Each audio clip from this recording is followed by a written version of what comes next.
ஆரம்பிக்க இருக்கின்றன. புதுக்கோட்டை ஸ்ரீ பாரதி கலை அறிவியல் மகளிர் கல்லூரியின் பேராசிரியரும் மன்றத்தின் ஆலோசகருமான ஐயா முனைவர் மு பாலசுப்பிரமணியன் அவர்களை மேடைக்கு வருமாறு அன்போடு அழைக்கின்றோம்.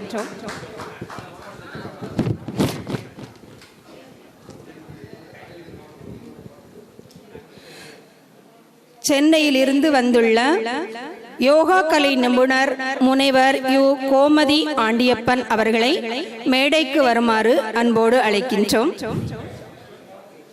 ஐயா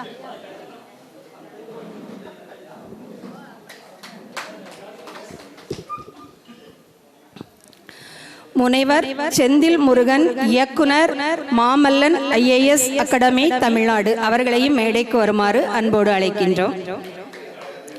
முனைவர் சு பாஸ்கர், பேராசிரியர், தமிழ்துறை, தஞ்சாவூர் அவர்களையும் மேடைக்கு வருமாறு அன்போடு அழைக்கின்றோம். ஆ பாலசுப்பிரமணியம் அவர்களையும் மேடைக்கு வருமாறு அன்போடு அழைக்கின்றோம். வசந்தகுமார் அவர்களையும் மேடைக்கு வருமாறு அன்போடு அழைக்கின்றோம்.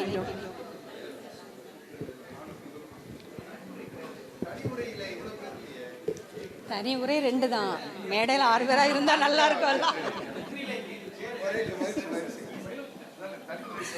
தற்போது நோயற்ற வாழ்வுக்கு வழி என்ற தலைப்பில்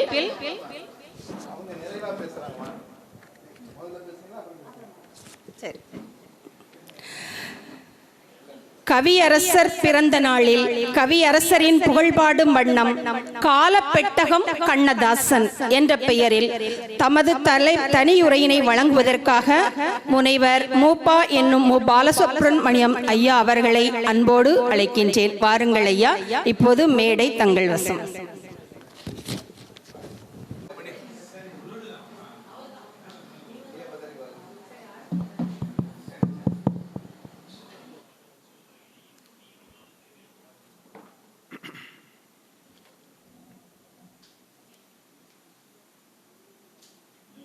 தாய்மடியில் ஓய்வெடுத்த காலந்தொட்டு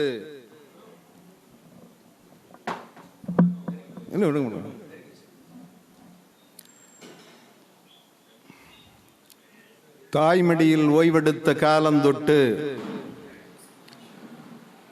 தரைமடியில் ஓய்வெடுக்கும் நாள் வரைக்கும் வாய் மணக்கச் செய்பவளே, என்றன் வாழ்வில் வளம் மணக்க வைப்பவளே, பிற நாடெல்லாம் போய் மணந்து நிற்பவளே, மொழிகட்குள்ளே புகழ் மணந்த தலை மொழியே, தமிழே, தாயே, சேய் மலர் நான் வணங்குகிறேன், உன்னை போற்றி சிந்தனையை தொடங்குகிறேன், செழிக்கச் செய்வாய். இன்று ஒரு அருமையான நாள். நம்முடைய நகரத்தார் அமைப்பினுடைய 50வது விழா. அதுபோல நம்முடைய மும்பை மராத்திய எழுத்தாளர் மன்றத்தினுடைய 100வது விழா. மணி விழாவும் 100ஆண்டு விழாவும் இணைந்திருக்கிற இந்த அருமையான விழாவிலே பங்கேற்பதிலே மிகுந்த மகிழ்ச்சி அடைகிறேன். நான் நம்முடைய பதிலை பிரதாபன் அவர்கள் யார் கண்ணன் என்று சொல்லுகிற பொழுதெல்லாம் என்னுடைய உள்ளத்திலே யார் கண்ணன் எப்பொழுது அவரை சந்திப்போம் என்ற ஒரு ஏக்கம் இருந்தது. நேற்று அவரோடு அளவலாவிக் கொண்டிருந்த பொழுதும், அன்று அவருடைய உரையை கேட்ட பொழுதும் அந்த கண்ணன் யார் என்று எனக்கு தெரிந்தது.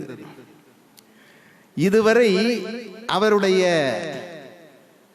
முகத்திலே இருக்கின்ற தாடிதான் எனக்கு அவருடைய முகவரியாய் தெரிந்தது. அவருடைய முகத்திலே இருக்கிற தாடிதான் அவருடைய முகவரியை காட்டும் கண்ணாடியா எனக்கு தெரிந்தது. இன்று அவரது பேச்சை கேட்டதன் பின்தான் அவருக்கு பின்னாடி நாமெல்லாம் என்பதை நான் உணர்ந்தது. அத்தகைய பெருமைக்குரிய அவர்கள் முன்னிலையிலே பேசுவதை கூட நாம் பெருமையாக கருதுகிறோம். இங்கு இருக்கிற அன்பு சகோதரிகள் எல்லாம் நம்முடைய பெருமைக்குரிய ராணி சித்ரா அவர்கள் பல நாடுகளுக்கு வலம் வந்து கொண்டிருப்பவர். அதை போல பிரவீனா சேகர் அவர்கள், இசையமது வாணிஸ்ரீ அவர்கள், ஐயா நரசிம்மன் அவர்கள், ஐயா ராஜன் அவர்கள், உண்மையிலேயே இவர்களுடைய குரல்களை எல்லாம் கேட்கிற பொழுது எனக்கு பொறாமையாக இருக்கிறது. இவர்களைப் போல நம்மால் எனக்கு பாடுவது என்பதிலே மிகுந்த ஆசை உண்டு. இவர்களைப் போல நம்மால் பாட முடியவில்லையே என்கிற ஏக்கம் உண்டு. ஒருவேளை மும்பையில் நாம் தங்கி இருந்தால் இவர்களை போன்றவர்கள் நமக்கு ஆசானாய் கூட நம்மை ஆற்றுப்படுத்தி இருக்கலாம் என்கிற எண்ணம் எனக்கு உண்டு. இப்படி அருமையான ஒரு கவியரங்கம் என்னுடைய அன்பு தம்பி திரு மகாசுந்தர் அவருடைய தலைமையிலே மிக அழகாக நடைபெற்றது. உண்மையிலேயே நம்முடைய பலரும் பாடினார்கள். ஐயா சாந்தாராம் ஐயா பாடினார், ஐயா கண்ணன் பாடினார், அம்மா கனிஷ்டா ரூபன் பாடினார்கள், என் நெஞ்சமெல்லாம் நிறைந்திருக்கிற முகவை திருநாதன் ஐயா பாடினார், இன்னும் கூட ஒரு குடிகாரரும் பாடினார். உங்களுக்கு புரியவில்லையா யார் அந்த குடிகாரர் என்று? இன்னும் கூட ஒரு குடிகாரரும் பாடினார். மிக அருமையான மரபு கவிதையை அந்த குடிகாரர் பாடினார். அவர் வேறு யாரும் அல்ல, நம் அரிய குடிகாரர். நாம் அறிந்த அரிய குடிகாரர். உண்மையிலேயே ஒரு அருமையான கவியரங்கத்தை நாம் பார்த்தோம். ஐயா நம்முடைய பெருமைக்குரிய புரவலர் ஐயா அலிசாக் மீரான் அவர்கள் வந்திருக்கிறார்கள். அதை போல நம்முடைய நகரத்தாருடைய ஐயா அவர்கள் சொன்னதை போல நான் பெரும்பாலும் நகரத்தாருடைய எந்த விழாவானாலும் அதற்கு போகாமல் எப்படி மற்ற விழாவை தவிர்த்து விட்டு கூட நான் அவர்களுடைய விழாக்களுக்கு செல்வேன். அந்த அளவிற்கு அவருடைய பண்பாட்டிலும் அவருடைய ஒழுக்கத்திலும் அவருடைய சிறப்பான செயற்பாடுகளிலும் எனக்கு மரியாதை உண்டு. அத்தகைய பெருமைக்குரிய இன்று காலையிலே விழாவிலே பேசி ஐயா அவர்கள் எனக்கு ஒன்றும் தெரியாது என்று மிக அருமையாக பேசிவிட்டு போய்விட்டார். யாரோ ஒருவர் அறச்சொல் பாடுகிற ஒரு புலவரை கூட அறிமுகப்படுத்தி விட்டு அவருடைய பெயரை கூட நாம் அறிய சொல்லாது சென்று விட்டார். அத்தகைய பெருமைக்குரிய ஐயா அவர்கள், அதை போல நம்முடைய பெருமைக்குரிய சாத்தப்பன் சேதுராம் ஐயா அவர்கள், எனக்கு அவரையும் மிக பிடிக்கும். அதுபோல நம்முடைய நகரத்து ஆட்சிமார்கள் எல்லாம், நான் கூட இவர்களுக்கெல்லாம் ஆட்சிகள் என்று ஏன் பெயர் வந்தது என்று சில நேரம் சிந்தித்து பார்ப்பேன். இவர்கள் வீட்டில் இவர்களது ஆட்சியாகத்தான் இருக்குமோ என்றும் கூட நான் அந்த அடிப்படையிலே ஒரு காரண பெயராக கூட அது இருக்கலாம் என்று நான் பல நேரங்களிலே சிந்தித்ததுண்டு.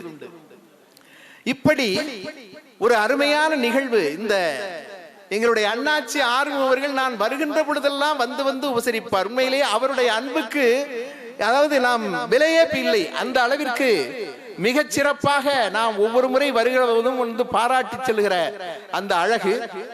அதை போல எங்களுடைய அன்பு தம்பி சிவகுமார் அவர்கள் எப்பொழுதும் எங்களை வானநிலையத்திலே வந்து வரவேற்கிற பணியை அவர் மேற்கொண்டிருப்பார். எங்களை வழியனுப்பி வைக்கிற பணியையும் அவர் மேற்கொண்டிருப்பார். அத்தகைய பெருமைக்குரிய பெரியவர்கள் எல்லாம் இங்கே வந்திருக்கிறார்கள்.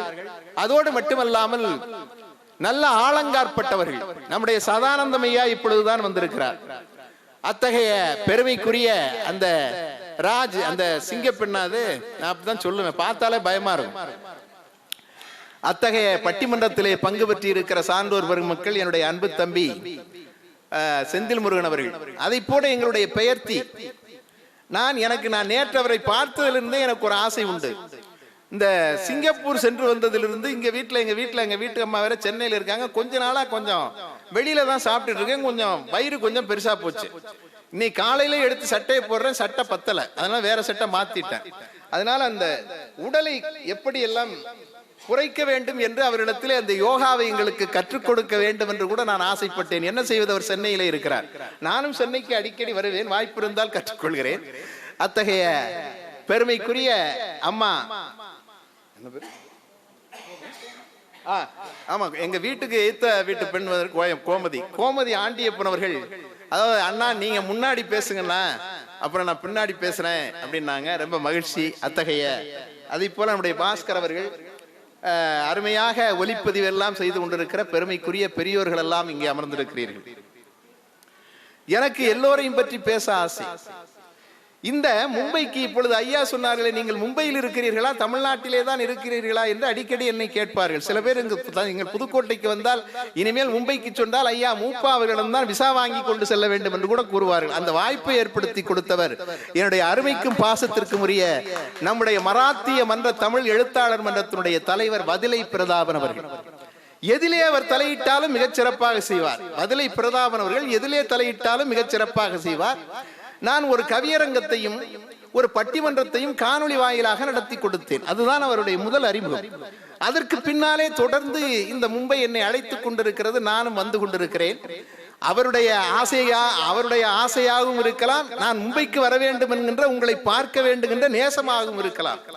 அத்தகைய பெருமைக்குரிய இந்த மும்பையிலே இன்றைக்கு அழகான கண்ணதாசனுடைய விழா. நான் புதுக்கோட்டை கண்ணதாசன் இலக்கிய பேரவையினுடைய செயலாளர்.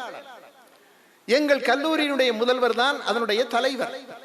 என்னுடைய அன்பு தம்பி மகா சுந்தர் தான் அதனுடைய பொருளாளர். ஏன் கண்ணதாசனுடைய இலக்கிய பேரவை என்கிற அமைப்புக்கு நான் பொறுப்பேற்றேன் என்றால், எனக்கு தெரிந்து காந்திக்கு அடுத்து காந்தியினுடைய சுயசரிதைக்கு அடுத்து தன்னுடைய உண்மையான வாழ்க்கையை படம் பிடித்து காட்டியவன், எதையும் மறைக்காமல் படம் பிடித்து காட்டியவன் கண்ணதாசன். அதனாலே தான் எனக்கு அவரை பிடிக்கும். யார் தன்னை மறைக்காமல் வெளிப்படுத்திக் கொள்கிறார்களோ அதனால் கண்ணதாசன் மீது பாசம், நேசம், பற்று அதிகமானதற்கு காரணமே அதுதான். அதனால் தான் அந்த கண்ணதாசன் பேரவையை நாங்கள் அமைத்தோம். அவன் சொல்லுவான், நான் இடறி வீழ்ந்த இடம் 4000, நான் இடறி வீழ்ந்த இடம் 4000, நடைபாதை வணிகரென நான் கூறும், நடைபாத வணிகரென நான் கூறும் சொற்கள் நல்ல பொருள் இல்லை அதிகம். அவன் சொல்லுவான், நான் வாழ்ந்தபடி வாழாதீர்கள். ஐயா அவர்கள் சொன்னார்கள் அல்லவா, நான் வாழ்ந்தபடி வாழாதீர்கள், நான் சொல்லியபடி வாழுங்கள். எப்படி வாழக்கூடாது என்பதற்கு கண்ணதாசனுடைய வாழ்க்கை எடுத்துக்காட்டு, எப்படி வாழ வேண்டும் என்பதற்கு கண்ணதாசனுடைய வார்த்தை எடுத்துக்காட்டு. மிக அருமையான ஒரு கவிஞன், தன்னுடைய நெஞ்சத்தை திறந்து காட்டிய அற்புதமான கவிஞன். அத்தகைய கவிஞனை பற்றிய ஒரு அருமையான விழா. நான் என்னுடைய ஒரு முறை கண்ணதாசனை பற்றிய கவியரங்கத்திலே ஒரு கண்ணதாசனை பற்றி ஒன்றை சொன்னேன். பாண்டிய நாட்டில் முத்து பிறப்பது அதிசயம் அல்ல, பாண்டிய நாட்டில் முத்து பிறப்பது அதிசயம் அல்ல, அது கடலில் பிறக்காமல் ஒருத்தி உடலில் பிறந்ததுதான் உலக அதிசயம் என்று எழுதினேன். அது மூழ்கி எடுத்த முத்தல்ல, விசாலாட்சி என்கிற ஒரு தாய் முழுகாமல் எடுத்த முத்து. அதனால் தான் அதற்கு முத்தையா முத்தையா வைத்தார்கள். நாம் எல்லாம் அவனை தமிழனுடைய சொத்தையா சொத்தையா என்று அவனுடைய புகழை பாடிக்கொண்டிருக்கிறோம். அத்தகைய பெருமைக்குரியவன் கண்ணதாசன். அவன் சொல்லுகிறான், கவிஞன் யான் ஓர் கால கணிதம். இங்கே யாரோ சொன்னார்கள், கவிஞன் யான் ஓர் கால கணிதம், கருப்படு பொருளை உருப்பட வைப்பவன். புவியில் யான் ஓர் புகழுடை தெய்வம், பொன்னின் விலை மிகு பொருள் என் செல்வம். இவை சரியாயின் இயம்புவது என் வேலை, இவை தவறாயின் எதிர்ப்பது என் தொழில். செல்வர்தம் கையில் சிறைப்பட மாட்டேன், பதவி வாளுக்கு பயப்பட மாட்டேன். உண்டாயின் சிலர் உண்ணத் தருவேன், இல்லாயின் எம் இல்லம் தட்டுவேன். வண்டாய் எழுந்து மலர்களில் அமர்வேன், வாய்ப்புறத்தேனை ஊர்ப்புறம் தருவேன். பண்டோர் கம்பன் பாரதிதாசன் சொல்லாதன சில சொல்லிட முயல்வேன். பண்டோர் கம்பன் பாரதிதாசன் சொல்லாதன சில சொல்லிட முயல்வேன். தலைவர் மாறுவர், தலைவர் மாறுவர், தர்பார் மாறும், தலைவர் மாறுவர், தர்பார் மாறும். கல்லாய் விளங்காய் மரமாய் இருக்க யான் மனவிளங்கல்ல. தலைவர் மாறுவர், தர்பார் மாறும், தத்துவம் மட்டுமே அட்சய பாத்திரம் என்று சொன்னானே. சில பேர் சொல்லுவார்கள், கண்ணதாசன் முரண்பாடுடையவன் என்று. என்னை பொறுத்தவரை நான் கண்ணதாசன் முரண்பாடு அற்றவன் என்று என்னுடைய ஆய்வியல் நிறைஞர் பட்டத்திற்கு நான் ஆய்வு செய்த தலைப்பிலே அவன் என்றும் தன்னுடைய கொள்கையிலே முரண்பட்டவன் அல்ல. அவனுடைய உள்ளத்திலே நிலைத்திருந்த கொள்கை என்ன தெரியுமா? அவன் ஆத்திகத்திலே இருந்தாலும் நாத்திகத்திலே இருந்தாலும் அவனுடைய உள்ளத்திலே இருந்த கொள்கை என்ன தெரியுமா? மனித நேயம். மனித நேயம். கடவுள் எங்கே வாழ்கிறான்? கண்ணதாசன் சொல்லுகிறான், கடவுள் எங்கே வாழ்கிறான்? கருணை பொங்கும் உள்ளம் அது கடவுள் வாழும் இல்லம். எங்கே கருணை உள்ளம் இருக்கிறதோ அங்கேதான் கடவுள் வாழ்கிறான் என்று கண்ணதாசன் மிக அருமையாக சொல்லுவான். இதைத்தான் மிக அழகாக வள்ளலாரும் சொல்லுவார். இதை போல தன்னுடைய முன்னோருடைய கருத்துக்களை எல்லாம் கொண்டு வந்து வடித்து தந்தவன் நம்முடைய கண்ணதாசன். அவன் எழுதுகிறான், தான் பெற்ற பிள்ளையை ஏன் பெற்றோம் என்றுதான் தாய் என்று மாண்டு போனாள், தந்தையும் இப்பிள்ளை உருப்படாதென்றுதான் தனலிலே வெந்து போனான், ஊன் பெற்று யானும் ஓர் உயிர் கொள்ள வைத்தவன் உயரத்தில் ஒளிந்து கொண்டான், ஊன் பெற்று யானும் ஓர் உயிர் கொள்ள வைத்தவன் உயரத்தில் ஒளிந்து கொண்டான், என் உதிரத்தின் அணுவிலே என் உதிரத்தின் அணுவிலே தமிழன்னை மட்டுமே உறவாக வந்து நின்றாள், தமிழன்னை மட்டுமே உறவாக வந்து நின்றான் என்று தமிழன்னைக்கு தன்னுடைய தாயை விட தந்தையை விட இறைவனை விட மேலானவள் என்னுடைய தமிழன்னை என்று இந்த உலகிற்கு காட்டியவன் கண்ணதாசன். ஏன் ஏன் தமிழன்னை எப்படி புகழ்ந்தான்? அப்படி என்ன தமிழன்னை அவளுக்கு செய்து விட்டால்? ஒரு படப்பாடல், பெரிய இடத்து பெண் என்று நினைக்கிறேன், விஸ்வநாதன் ராமமூர்த்தி விஸ்வநாதன் இசையமைக்க அமர்ந்திருக்கிறார். ஐயா அவர்களுக்கு தெரியும், திரைப்படத்திலே நான் சொல்லும் போது அதிலே சில நேரம் எங்கே கொஞ்சம் கூட குறைத்து இருக்கலாம். அதனால் நக்கீரர் போல தாங்கள் பின்னால் வேண்டும் என்றால் என்னிடத்திலே தனியாக சொல்லுங்கள். ஆவா, ஒரு படப்பாடல், விஸ்வநாதன் அமர்ந்திருக்கிறார், அதற்குரிய மெட்டு கொடுத்தாகிவிட்டது, சிந்தித்து பார்க்கிறார், சிந்தித்து பார்க்கிறார், வரவில்லை, அப்படியே மேலும் சிந்தித்துக் கொண்டே இருக்கிறார். அவருக்கு தன்னுடைய பழைய இலக்கியங்களிலே படித்த அந்த நினைவுகள் எல்லாம் வருகிறது. கம்பனை படித்த நினைவு வருகிறது. பானலம் கண்கள் ஆட, பவளவாய் முறுவல்லாட, பீனவெம் முலையில் இட்ட பெருவிலை ஆரமாட, தேன் முரன்று அழகத்தாட, தீங் கனி சுவைகளாட, வானவர் மகளிராடும் வாசனார் ஊசல் கண்டார் என்று அந்த ஆட ஆட ஆட என்கிற பாட்டு அவருடைய நினைவுக்கு வருகிறது. அதை போல முத்தணி கொங்கைகள் ஆட ஆட என்கிற அந்த திருவாசக பாட்டு அவருடைய நினைவுக்கு வருகிறது. அதுபோல செங்கையில் வண்டு கலின் கலின் என்று ஜெயம் ஜெயம் என்றாட, இடை சங்கதம் என்று தண்டை புலம்பொடு சிறை சங்கதம் என்று சிலம்பு புலம்பொடு சங்கதம் நின்றாட, இரு கொங்கை கொடும்பகை வென்றனம் என்று குழைந்து குழைந்தாட, பொங்கு கணங்குளை மண்டிய கண்டை புரண்டு புரண்டாட, குழல் மங்குளில் வண்டு கலைந்தது கண்டு மதன் சிலை வண்டாட, இனி இங்கிது கண்டுலகென்படு மென்படு மென்றிடை திண்டாட, மலர் பங்கைய மங்கை வசந்த சவுந்தரி பந்து பயின்றாலே என்று அவருடைய படித்த பாடல்கள் எல்லாம் அவருக்கு நினைவுக்கு வருகிறது. அந்த தமிழன்னை அந்த மெட்டுக்கு கை கொடுக்கிறாள், உடனே எழுதுகிறார், நீங்கெல்லாம் பாடினா நல்லா இருக்கும், அதுக்கு தான் நீங்க வேணுங்கிறது. கட்டோடு குழலாட ஆட ஆட, கண்ணன் என்ற மீனாட ஆட, கொத்தோடு நகையாட ஆட ஆட, கொண்டாடும் தமிழே நீ ஆடு. இல்லையா? பாவாடை காற்றாட ஆட ஆட, பருவங்கள் பந்தாட ஆட, காலோடு கால் பின்னி ஆட. என்ன வரிகள் அடுக்கிறார் பாருங்க.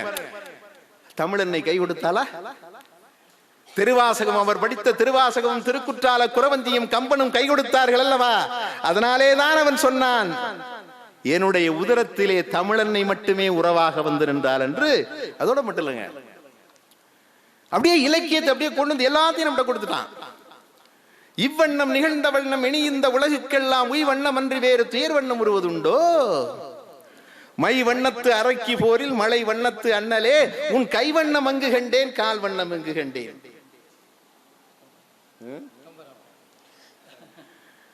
பால் வண்ணம் பருவம் கண்டு வேல் வண்ணம் வெளிகள் கண்டு மான் வண்ணம் நான் கண்டு ஆடுகிறேன். கை வண்ணம் அங்கே கண்டேன், கண் வண்ணம் இங்கே கண்டேன், பெண் வண்ணம் நோய் கொண்டு வாடுகிறேன். கண்ணம் மின்னும் மங்கை வண்ணம் உந்தன் மின்னும் வந்த பின்னும் அள்ளி அள்ளி நெஞ்சில் வைக்க ஆசை இல்லையா? அடிச்சான்ல, கம்மனை உண்ணா விட்டார்ல. அதனாலதான் சொன்னார் கண்ணதாசன், கம்பனுக்கு எப்படியோ கம்பனுக்கும் எனக்கும் தொடர்புண்டு. எப்படி எப்படி எப்படி எப்படியோ கம்பனுக்கும் எனக்கும் தொடர்புண்டு, செப்புவதெல்லாம் கம்பன் செந்தமிழாய் வருவதனால். செப்புவதெல்லாம் கம்பன் செந்தமிழாய் வருவதனால். ஐயா சொன்னது போல 8க்கு மேல் நான் எட்டியும் பார்த்ததில்லை, இலக்கணமும் கற்றதில்லை.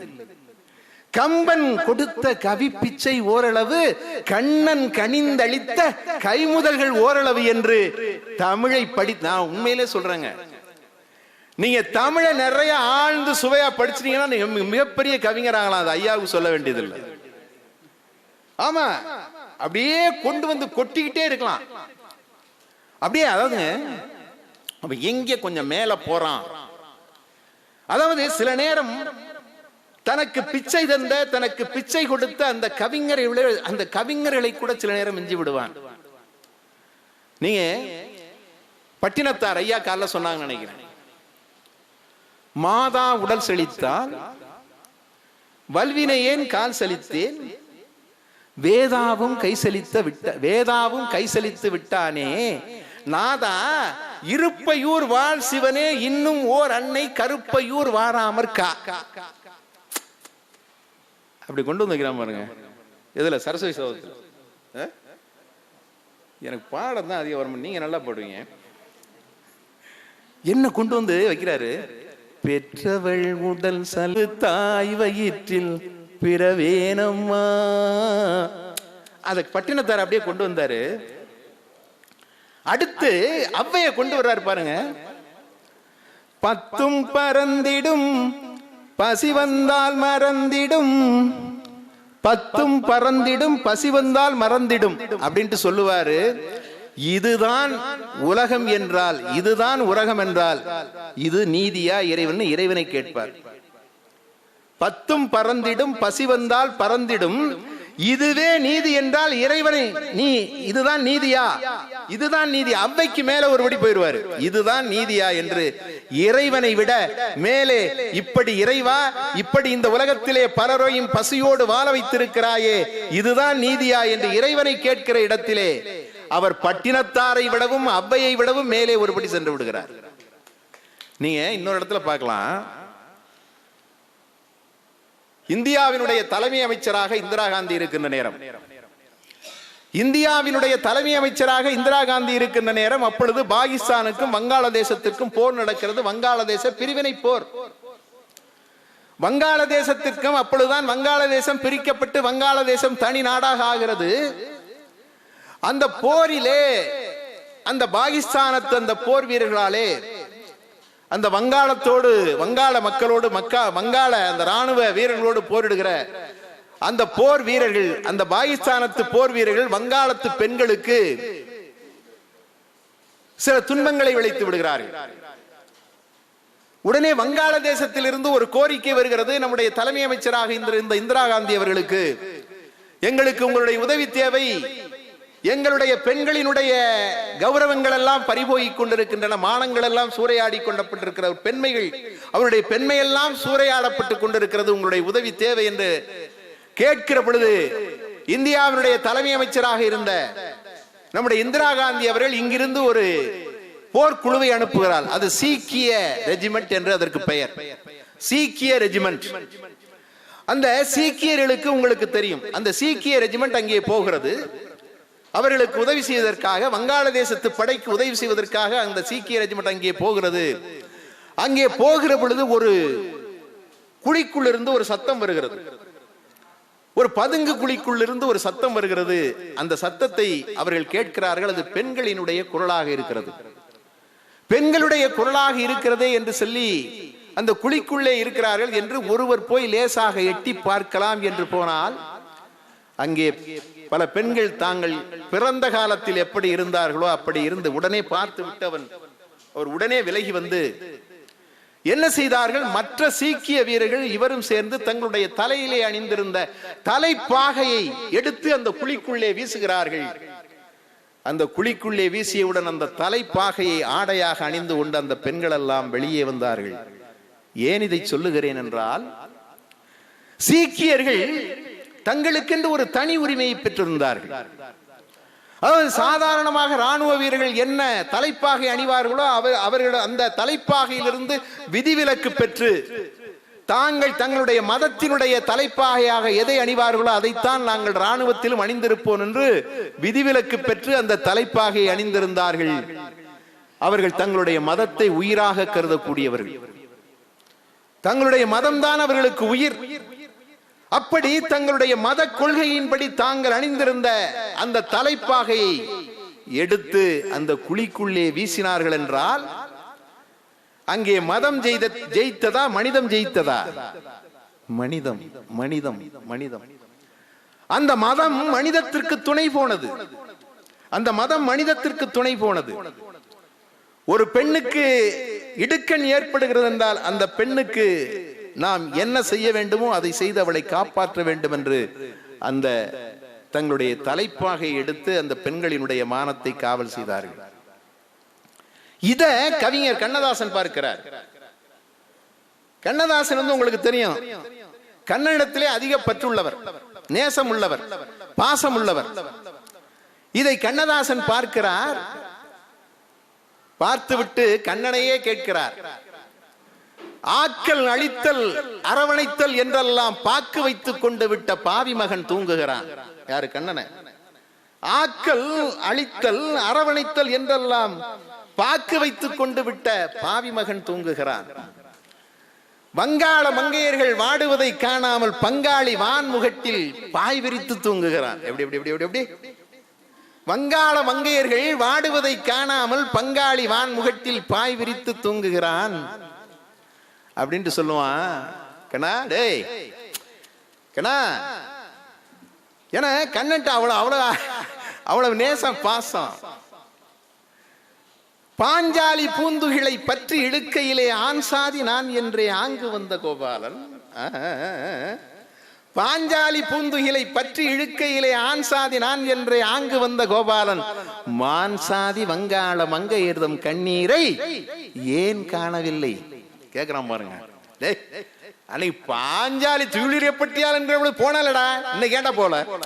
ஏன்னா ஒரு உரிமை அவனுக்கு, அந்த வேகம், அந்த மனித நேயம். பாஞ்சாலி பூந்துகளை பற்றி இழுக்கையிலே ஆண் சாதி நான் என்றே ஆங்கு வந்த கோபாலன் மான் சாதி வங்காள மங்கையர்தம் கண்ணீரை ஏன் காணவில்லை? அது எனக்கும் புரியவில்லை, அது எனக்கும் புரியவில்லை அப்படின்ட்டு சொல்றான் பாருங்க. இப்பத்தான் கண்ணதாசன் கால பெட்டகமாக நம் முன்னே காட்சி தருகிறான். கண்ணனை நேசித்தவன், கண்ணன் மீது மிகுந்த பற்று கொண்டவன், கண்ணதாசன் என்று பெயர் வைத்துக் கொண்டவன், கண்ணனிடத்திலே கண்ணா உனை நான் கனிவுடன் கேட்பேன், எண்ணும் செல்வம் இலை என்றாலும் எனக்கு நீ ஒன்னே ஒண்ணு குடுறா, டே கண்ணா உன கனிவோட கேக்குறேன்டா, எனக்கு செல்வத்தை தர வேண்டாம்டா, செல்வத்தை தர வேண்டாம்டா.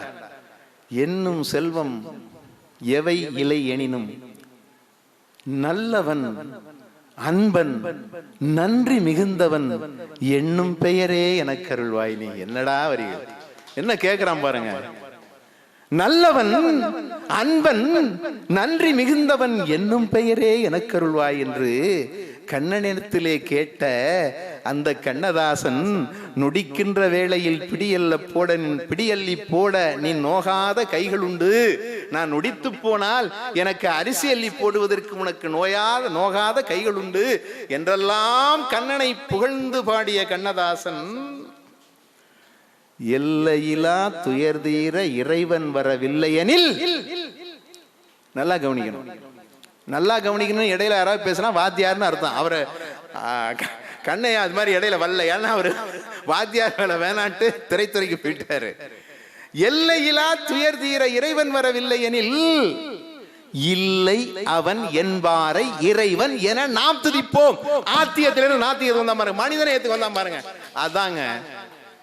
அதாங்க கண்ணதாசன். அதைத்தான் நான் என்னுடைய ஆய்விலே நான் கூறியிருந்தேன். அவர் ஆத்தியத்திலே அப்படி இருந்தார், நாத்தியத்திலே இப்படி இருந்தார் என்றெல்லாம் சொல்வார். நான் என்னுடைய ஆய்விலே கூறியிருந்த பொழுது அங்கேயும் அவனிடத்திலே மனிதநேயம் இருந்தது, இங்கேயும் அவனிடத்திலே மனிதநேயம் இருந்தது. அதைத்தான் அவன் சொன்னான். தலைவர் மாறுவர், தர்பார் மாறும், தத்துவம் மட்டுமே அச்சய பாத்திரம், அது மனிதநேயம் என்கிற தத்துவம் தான் என்னுடைய அச்சய பாத்திரம் என்று சொன்னவன். அதோட மட்டும் இல்ல சொல்லுவான், சொன்னால ஓர் கையிலே மதுவும் ஓர் கையிலே மங்கையும் இருக்கும் போது என் ஜீவன் பிரிந்தால் தான் நான் வாழ்ந்த வாழ்க்கை நலமாகும், இல்லையெனில் ஏன் வாழ்ந்தான் என இறைவனை கேட்பான். கேட்பானா? கேட்பான். அப்படின்னு சொன்ன கண்ணதாசன் மனைவியை பத்தி எழுதுறாங்க. மனைவியை பத்தி, அதாவது பொன்னம்மா என் மனைவி பூமியினும் பொறையுடையார். அவன் யாரை பத்தியும் எழுத மாட்டான். நீங்க பாத்தீங்கன்னா கண்ணதாசன் கவிதைகளை மற்ற யாருடைய இந்த 7 தொகுதியிலையும் பாத்தீங்கன்னா மற்ற யாரை பத்தியும் இருக்காது. அது முன்னாடியே சொல்லுவான், எங்க வீட்டுல நான் யாரை பத்தியும் எழுதுனது இல்லை, ஆனா என் மனைவியை பத்தி எழுதாம என்னால இருக்க முடியலையா. பொன்னம்மா என் மனைவி பூமியினும் பொறையுடையாள். அவ சமைச்சு போட்டா எப்படி தெரியுமா இருக்கும்? பொன்னம்மா சமையல் என்றால் பூமி எல்லாம் வாசம் வரும். பொன்னம்மா சமையல் என்றால் பூமி எல்லாம் வாசம் வரும். தக்காளி பச்சடியும் சாம்பாரும் காய்கறியும் கொத்தமல்லி சட்டினியும் கோவைக்காய் பொரியலுமாய் அள்ளி அள்ளி வைத்து, அடுத்த வரிதான், அள்ளி அள்ளி வைத்து என்னை அருகிருந்து பார்த்திருப்பாள். என்னடா என்னடா என்னடா எங்கடா கிடைக்குது? எங்க வீட்டம்மா தாசில்தாரா அவங்க பாட்டுல போயிடுறாங்க, ஆமா மேசையில எடுத்து வச்சுட்டு போயிடுறாங்க. எங்க அருகிருந்து பாக்குறது? இன்னைக்கு அந்த சுவையெல்லாம் அனுபவிச்சவங்களுக்கு தானே தெரியும். வீட்டில் இருக்கிற மனைவி, அது ஹவுஸ் ஒய்ஃப்னு வேற சொல்றாங்க. நான் எப்போதும் மனிதர்களுக்கு தான் ஒய்ஃப் இருப்பாங்க, ஹவுஸுக்குமா ஒய்ஃப் இருப்பாங்க? என்ன ஹவுஸ் ஒய்ஃப்? நான்லாம் எந்த கடைக்கு போனாலும் சோறு தான் வேணும்னு கேட்பேன். Please rice. என்ன ரைஸ்? நான் அந்த அரிசியை கொண்டாந்து வச்சிருவேன். அன்னைக்கு ஒரு பையன் ஒரு வீட்டுக்கு போனாங்க, ஏன்டா கண்ணாடே எங்கடா உங்க அப்பா இருக்காரா? இல்ல. அப்பா இல்லையா? அம்மா இருக்காங்களாடா? இல்ல. இப்ப வேற யாரு தாண்டா இருக்கா? மம்மியும் டாடியும் தான் இருக்கா. நான் எந்த மொழிக்கும் வெறுப்பானவன் அல்ல. ஆங்கிலத்தை கற்றுக்கொள்ள வேண்டும். நான் பல நாடுகளுக்கு செல்லுகிற பொழுது இந்த ஆங்கிலத்தை பேசுறது எனக்கு ரொம்ப திணறி இருக்கேன். தெரிந்து கொள்ள வேண்டும். எந்த மொழியை கற்று, ஏன்னா திணிப்பு நம்ம கிட்ட கூடாது. எந்த மொழியை வேணும் தேவை, மொழி தேவை. மொழி எத்தனை மொழி வேண்டாலும் கத்துக்கலாம். அப்படி தக்காளி பச்சு அள்ளி அள்ளி வைத்து என்னை அருகிருந்து பார்த்திருப்பான்னு சொல்றான் பாருங்க. அதுதான்.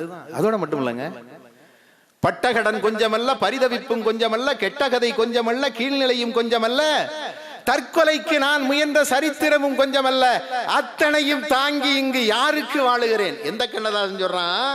ஓர் கையிலே மதுவும் ஓர் கையிலே மங்கையும் இருக்கும் போது என் ஜீவன் பிரிந்தால் தான் நான் வாழ்ந்த வாழ்க்கை நலமாகும், இல்லையெனில் ஏன் வாழ்ந்தான் என இறைவன் கேட்பாய் என்று பாடிய கண்ணதாசன் சொல்லுகிறான்.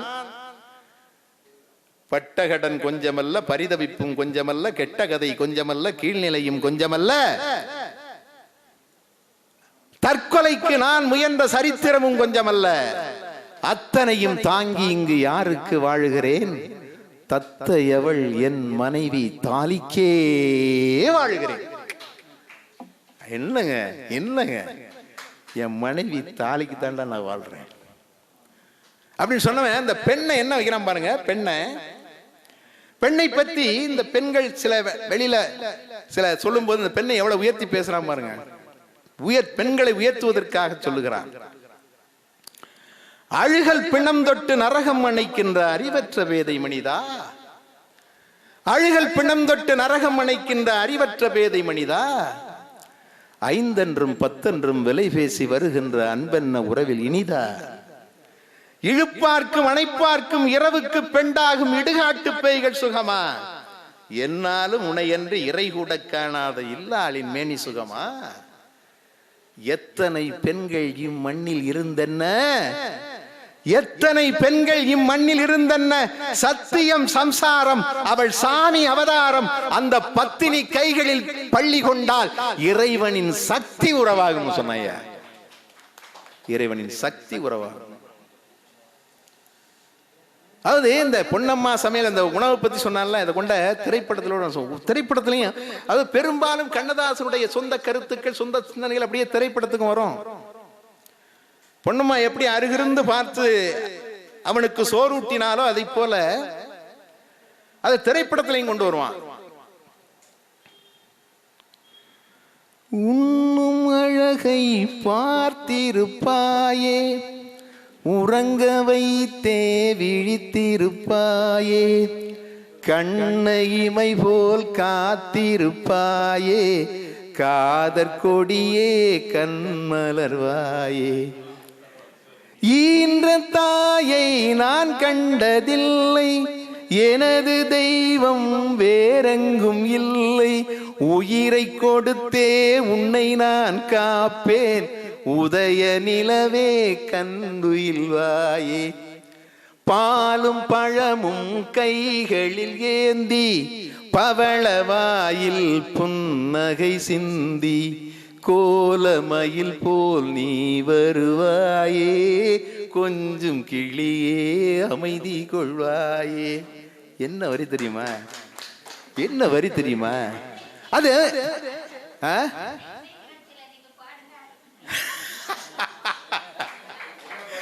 இல்ல, நான் இப்படித்தான் ஒரு தடவை ஒரு கூட்டத்துல பாடணும்னு ஆசைப்பட்டு பாடினா, அங்கேருந்து ஒரு பையன் ஒன்ஸ் மோர்னா, சரி நம்ம நல்லா தான் பாடுறோம் போல இருக்குன்னு அந்த பாட்டை திருப்பி பாடினேன். மறுபடியும் ஒன்ஸ் மோர்னா, மறுபடியும் 2 வரி பாடினேன், மறுபடியும் ஒன்ஸ் மோர்னா.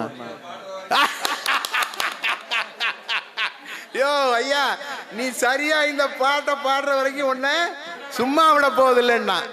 அது மாதிரி அதுல இருந்து ஏதோ நீங்க எல்லாம் எந்திரிச்சு பாங்க, கதவெல்லாம் அடைச்சிட்டாங்க அங்க பாத்தீங்களா, சாத்த பண்ணியா இங்க சேதாம் ஐயா எல்லாம் அங்க பாருங்க. ஏன்னா அங்க யாரும் வெளியில போக முடியாது. அந்த தைரியத்துல தான் நான் பாடிக்கிட்டு இருக்கேங்கிறது உங்களுக்கு தெரியாது இல்லையா?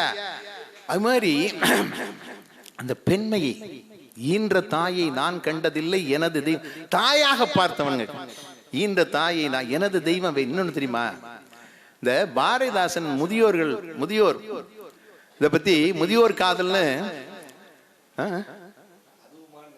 இல்ல பாரதிதாசன் சொல்லுவார் முதியோர் காதலை பத்தி.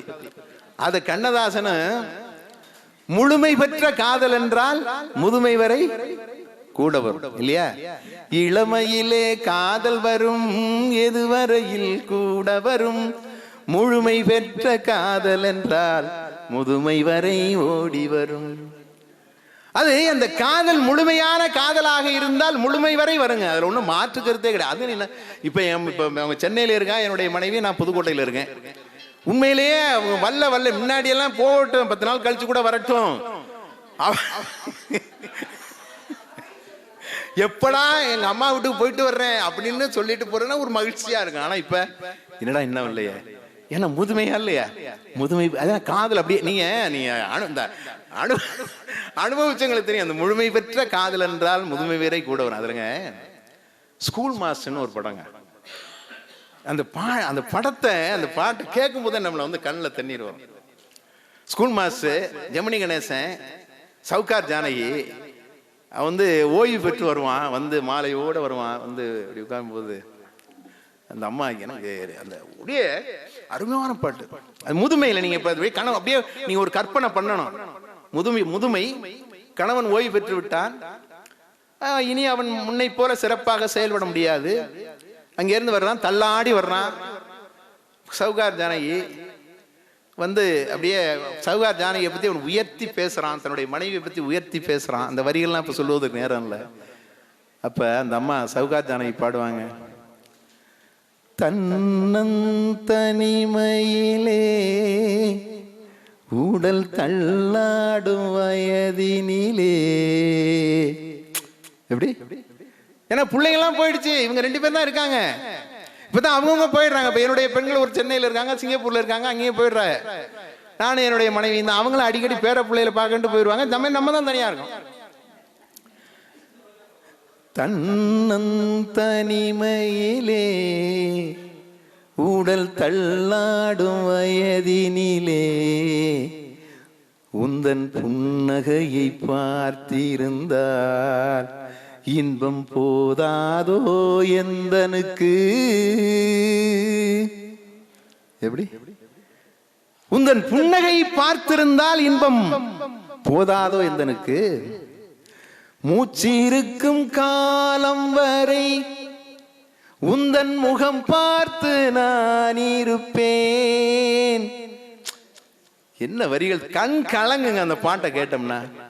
மூச்சிருக்கும் காலம் வரை உந்தன் முகம் பார்த்து நான் இருப்பேன். காற்று நின்று போகுமென்றால், காற்று நின்று போகுமென்றால் உந்தன் காலடியில் உயிர் கொடுப்பேன். ஐயா, மூச்சிருக்கும் காலம் வரைக்கும் உன்னுடைய முகம் பார்த்து நான் இருப்பேன்யா. இந்த காற்று நின்று போச்சுன்னா உன்னுடைய காலடியில் உயிர் துறப்பேன்னு சொன்னானே. என்ன வரிகள், என்ன பாட்டு! அவன் கால பெட்டகமா இல்லையா? முறைச்சு பார்க்கிறார் பதிலை பிரதாமன் ஐயா. 2 நிமிஷத்துல முடிச்சிடறேன். ஒரு நீங்க முறைப்பது புரிகிறது. என்ன இல்ல இல்ல, அது பார்வை என்ன எப்போதும் கனிவாத்தான் பாப்பாரு. இல்ல நான் பாத்துக்குவேன், அதாவது கண்களே பேசுது இல்லையா, பாத்துக்க. இன்னும் ஒரு 2 அல்லது 3 நிமிஷத்துல எனக்கு, அதாவது பாட்டு என்பது நம்பிக்கையை ஊட்ட வேண்டும். ஒரு கவிஞர் என்பதன் இந்த சமுதாயத்திற்கு நம்பிக்கையை ஊட்ட வேண்டும். வாலிக்கு நம்பிக்கை ஊட்டிய பாடல் உங்களுக்கு தெரியும். வாலிக்கு நம்பிக்கை ஊட்டிய பாடல் உங்களுக்கு தெரியும். மயக்கமா கலக்கமா, இங்க எல்லாருக்கும் தெரியும். அதை போல கவிஞர் முத்துலிங்கம் நான் பார்வையாளராக இருந்த மேடையில் அவர் பேசும் பொழுது சொன்னார், என்னுடைய வாழ்க்கையிலே நம்பிக்கை ஊட்டிய பாடல். அந்த பாடலை முழுமையா சொல்றதுக்கு நேரம் இல்ல. காலம் ஒரு நாள் மாறும், நம் கவலைகள் யாவும் தீரும் என்கிற, சிலர் சிரிப்பார் சிலர் அழுவார்னு இருக்கா இல்லையா? அந்த பாட்டினுடைய காலம் ஒரு நாள் மாறும், என் கவலைகள் யாவும் தீரும் என்று எனக்கு நம்பிக்கை ஊட்டிய பாடல் அந்த பாடல் என்று கவிஞர் முத்துலிங்கம் சொன்னார். அது மாதிரி இளையராஜா ஒரு பாடலை சொன்னார். மாலை பொழுது, மாலை பொழுது பாட்டு இப்ப கூட சுந்தர் பண்ணாரு. இளமையெல்லாம் வரும் கனவு மயம். அந்த இளமையெல்லாம் வெறும் கனவு மயம் என்கிற அந்த வரிகள், அந்த இடத்துல இருக்கிற 4 வரிகள் என்னை சிந்திக்க வைத்தன என்று இளையராஜா கூறினார். நான் காணொளியிலே கேட்டேன். இளையராஜா பேசுகிறார். அதை போல முத்துக்குமார் சொல்லுகிறார், என்னுடைய தந்தை இருக்கின்ற வரை, என்னுடைய தந்தையினுடைய பேச்சு, அவருடைய ஊக்குவிப்பு எனக்கு நம்பிக்கையை ஊட்டும். ஆனால் என்னுடைய தந்தை இறந்த பின்னால் எனக்கு நம்பிக்கையையும் துணிவையும் ஊக்கத்தையும் ஊட்டிய பாடல்கள் கவியரசு கண்ணதாசன் பாடல்கள் என்று என்னுடைய அன்பு தம்பி கவிஞர் முத்துக்குமார் கட்டியம் கூறி இருக்கிறார். இப்படி இருக்கணுங்க. அதனாலதான் வாலி சொன்னார், எங்களுக்கெல்லாம் நீதான் தலைவன், என் போன்ற கவிஞர்களுக்கெல்லாம் நீதான் தலைவன், நான் ஏகலைவன். என்ன, நான் ஏகலைவன் என்று வாலி சொன்னார். 8 முழ வேட்டி கட்டி நீ ஏந்திய பாடல் ஒவ்வொன்றும் வெள்ள கட்டியும்பார் வாலி. 8 முழ வேட்டி கட்டி நீ ஏந்திய பாடல் ஒவ்வொன்றும் வெள்ள கட்டி. கண்ணதாசன் பாடல்கள் வெயிலுக்கு விரித்த குடை, மழையில் நனைவோர்க்கு மாற்று உடை. கண்ணதாசன் பாடல் வெயிலுக்கு விரித்த குடை, மழையில் நனைவோர்க்கு மாற்று உடை. விடை தெரியாத வினாக்களுக்கெல்லாம் விடை, விடை தெரியாத வினாக்களுக்கெல்லாம் விடை. அதனாலேதான் வாலி சொன்னார், கண்ணதாசனுடைய திரைப்பட பாடல்களை பற்றி சொல்லுகிற பொழுது, நரைப்பாடல் என்று ஆகாமல், நாட்பட்டு காலத்திற்கே இறைப்பாடல் என்று ஆகாமல், கரையான் உண்ட அரைப்பாடல் என்று ஆகாமல், கண்ணதாசனே நீ பாடிய திரைப்பாடல் அனைத்தும் இன்றும் திகழ்கின்றது இளமையோடு என்று வாலி பாராட்டினார். அத்தகைய பெருமைக்குரிய கண்ணதாசன் நண்பர்களே சொல்லுகிறேன், கால பெட்டகம், நமக்கு கிடைத்த கால பெட்டகத்திலே அந்த கண்ணதாசன் ஒருவனும் என்பதை தயவு செய்து மறந்து விடாதீர்கள். 100ஆண்டு விழாவிலே வாய்ப்பிருந்தால் 2 நாள் விழாவா நடத்தும் ஐயா. நீங்க ஒரு நாள் பேசுறீங்க, நான் 1/2 நாள் பேசுறேன். எனவே நண்பர்களே, என்று வரை செங்கதிரில் ஒளி இருக்கும், என்று வரை வெண்ணிலவில் குளிர் இருக்கும், என்று வரை இமயமலை நிமிர்ந்திருக்கும், அன்று வரை என் பாடல் நிலைத்திருக்கும் என்று சொன்ன கால பெட்டகம் கண்ணதாசனை நாம் போற்றுவோம். 100ஆண்டு விழாவில் மீண்டும் சந்திப்போம் என்று சொல்லி இந்த அருமையான வாய்ப்பு கொடுத்த உங்கள் அத்தனை பேருக்கும் நன்றியை சொல்லி, எங்கள் ஐயா யார் கண்ணன் முன்னில பேசுவதற்கு இந்த வாய்ப்பு பதிலை பிரதாபன் அவர்களுக்கும், எனக்கு இங்க இருக்கும் எல்லாருமே நம்ம அலிசேக் மீரான எவ்வளவு பெரிய ஆளுங்க, அவரு நம்ம பேச்ச ரசிச்சு கேட்டீங்க. பெரிய பெரிய ஆளுகள் எல்லாம் கேட்கறீங்க, எல்லாம் சொந்தக்காரங்க மாதிரி தான் இருக்கிறீங்க. அதான் சொல்லிட்டேனே, மூப்பா ஊரு இப்ப மும்பை மாதிரி மும்பை ஆகி போச்சு, எப்பாதான் தமிழ்நாட்டுக்கு வர்றாருங்கிற அந்த ஆமாங்க, யாருக்கு என்ன மும்பை மூப்பா மும்பைப்பா இல்லையா? இந்த ரொம்ப நன்றி, ரொம்ப நன்றி, ரொம்ப மகிழ்ச்சி. எல்லாரும் அப்படிதான் சொல்லுவாங்க. அப்பா அப்பப்பா என்னப்பா தங்கள் பா.